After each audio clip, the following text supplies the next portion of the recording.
크리티컬 아워란 납치 혹은 실종 사건과 같은 통계적으로 피해자를 구할 수 있는 운명의 시간을 의미합니다.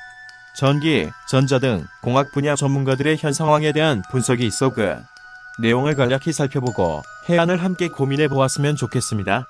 7월 중반에 접어들면서 7월 4일 시작된 일본의 수출 규제 발표로 인해 국내 반환 감정이 고조되고 있으며 전문가들의 비판도 거세지고 있습니다.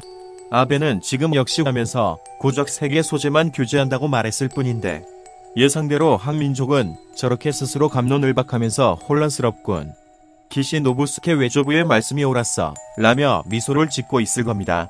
현재 우리 정부에서는 대통령을 위시하여 청와대가 강경 모드로 전환해서 엄중하게 일본 아베 정부의 수출 규제를 철회하고 대화의 장에 나오라며 거듭 목소리를 높이고 있습니다. 양국 간의 파국을 자초하지 말라는 것이죠.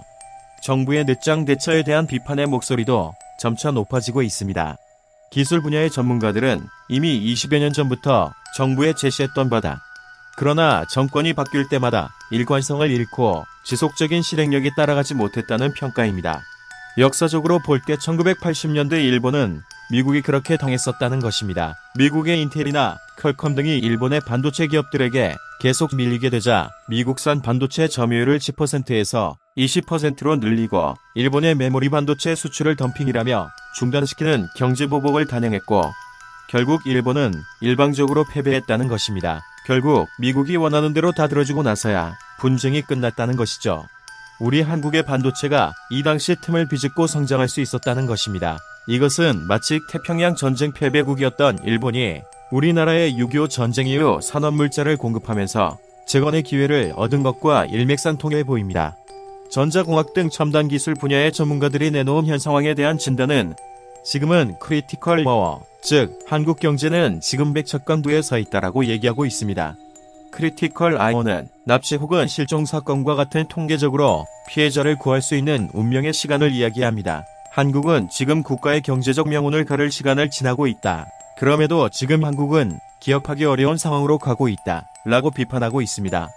신산업과 혁신에 가장 앞장서야 할 벤처기업은 불철주야 연구에 몰입해도 모자랄 판인데 주 52시간에 묶여서는 성공할 수 없다라는 것이죠. 최근 정부에서는 주 52시간에 대해 현장 특성에 따라 부분적으로 조절할 수 있도록 입장을 발표한 것으로 알고 있습니다. 국내 모 국회의원은 국익이라는 것은 결국 국민의 안위와 국가적 발전이다. 이러한 크리티컬한 상황에서 하루아침에 해결되지 않은 한일 관계를 매듭 지으려고 국가적 위기를 담보하기보다는 하루빨리 일본에 정통한 책임자를 보내서 회유 전략을 펼 때다. 일본 국민들은 전혀 경제적 손해에 대해 요동함이 없다. 아베 정권의 정치적 노름에 우리 국민들의 감정이 영향을 받거나 기업들이 손쓸 시간이 부족한 상황에서 피해를 입는 것은 바람직하지 않다고 직언하고 있습니다.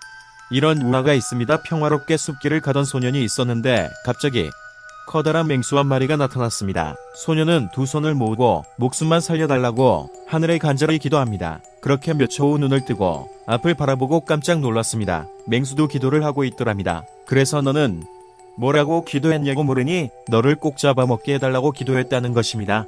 얘기가 우습습니까? 현재 한일은 이러한 관계가 아닌가 싶습니다. 신격화되어 있는 천황 중심의 아베 정권은 침략과 정복 자체에 대해서 자신들은 절대적으로 옳다고 생각하는 군국주의자들이라고 합니다. 일본의 뿌리에 대한 다큐멘터리를 기억해보면 다양한 민족의 피가 섞인 족속이라고 합니다. 외모는 동양인이지만 저 대륙 위쪽 북방 계열의 침략 성향이 강하고 야비하고 물불안가리는 민족들의 피가 섞여 있다는 것입니다. 메이지 유신 전후의 요시다 쇼잉 집단들의 당시 기록들을 보면 하급 무사들이었던 이들이 막부 시대를 무너뜨리기까지 온갖 잔인한 방법과 술수를 폈고 결국 정권을 탈취한 역사를 보면 그 이전 우리나라 임진왜란 당시에도 그랬지만 500차례 이상을 호시탐탐 끊임없이 침략했던 기록은 우연이 아니라는 것입니다. 자신과 당의 존립을 위해 역사적 사실을 왜곡하는 것에 대해 한 극우 세력은 안 좋은 것은 감추는 게 낫까 어두운 역사를 교과서에 실을 이유가 있느냐며 그렇게 어린아이들을 교육하고 있는 것이 현재 일본의 국가적 현실입니다. 적어도 메이지 유신을 잇는 현 150년 아베 정권은 자기 나라 백성들도 오염시키는 병균과 같은 존재들이 아닌가 하는 생각이 강하게 드는 것이죠.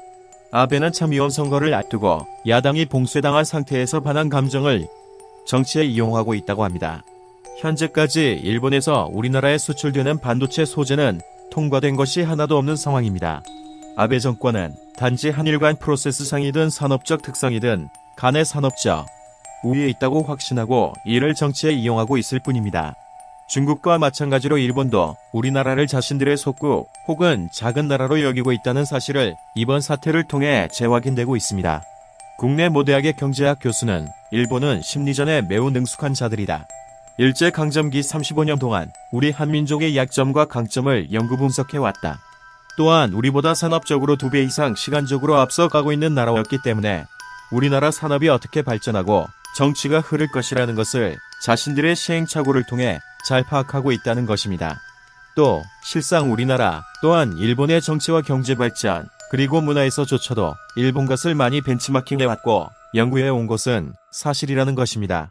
어쨌거나 현재 과열되고 있는 한일 간의 문제는 감정과 이성을 분리하고 정치와 경제를 분리해서 매우 치밀하게 대처해야 한다고 전문가들은 이야기하고 있습니다. 현재 국민들은 10년, 20년 퇴고해도 물러설 수 없다는 각오입니다. 국민들도 나라를 맡은 모든 정치인들도 자각합니다. 지금 당면한 이 상황을 크리티컬하게 직시하고 정치적 역량과 외교력을 발휘해주길 현 정부에 강력하게 요청하며 야당 또한 책임을 통감하고 적극 나라의 현안을 해결하는 데 역량을 모아주길 많은 국민들은 요구합니다.